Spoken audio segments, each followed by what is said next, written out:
Welcome back. Violence against Border Patrol agents on the southwest border ramping up as CBP reports a second assault in a week. Yeah, the agency saying, quote, as agents escorted the group to their vehicles, they heard gunfire and gunshots heading towards the area where they were.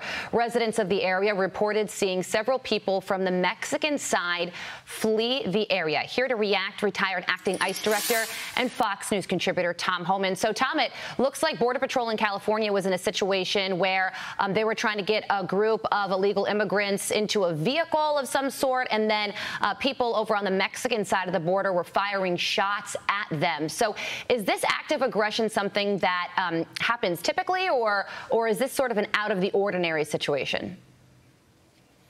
No, it actually happens more than we realize. And I actually patrolled that area back in '84 to '88.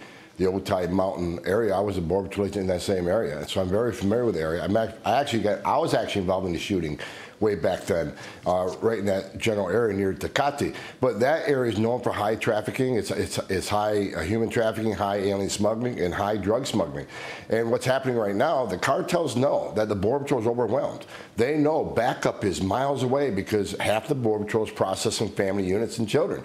And they're smuggling a lot of drugs in the United States right now because they know half the Border Patrol is off the line. That's why we have over 90,000 fentanyl overdoses already this year.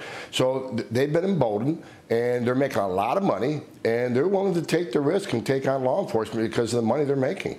But I'll say this, they're cowards because they more likely shoot from Mexico where they're protected by corrupt law enforcement, corrupt military, rather than shooting standing in the United States, because they'll be prosecuted to full extent of law in this country. So it's unfortunate. I think it's going to happen more as they've been emboldened and they're moving more drugs. There more incidents like this will occur.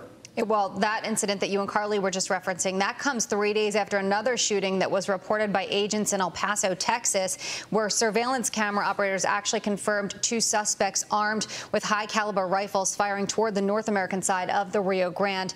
No arrests have been made in that situation. Tom, I'm curious if you have talked to any of the agents, on the ground as of late, and if you got a sense of how they're actually feeling. I mean, they must be drained. They must feel unappreciated. I have a hard time wondering why anyone would want to do this job nowadays. The morale's at an all-time low. I've talked to hundreds of Border Patrol agents. I've been on the Texas border. I've been down the California border. I've been to the Arizona border. I started in that career. I wore that uniform. A lot of these guys trust me. They vent to me. And the morale's never been worse. They feel abandoned by the commander-in-chief. They feel abandoned by the Secretary of Homeland Security, who still don't want to admit there's a crisis, other than he was caught on tape the other day, because you can't look a Border Patrol agent in the eye and claim what he's claimed on national TV in front of Congress, that the border is secure and closed. So the Border Patrol feels unappreciated. They feel like they've been abandoned. They're working very, very hard. A lot of them have COVID.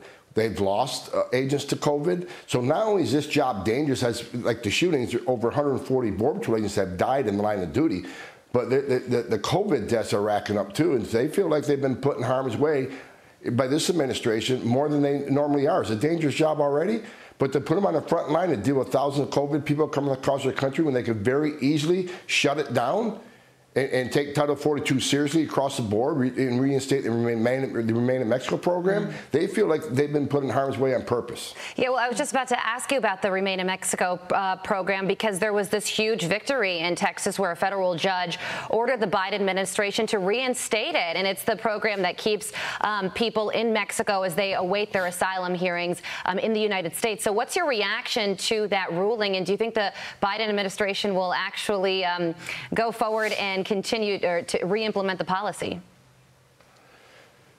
Well, if they do as ordered by the court and re-implement the policy, you're going to see the numbers go down, and the Border Patrol get a breath of air. But I'm proud of it because I've filed affidavits of support with Texas and Arizona and Florida. I was involved in that lawsuit, so we're 2-0.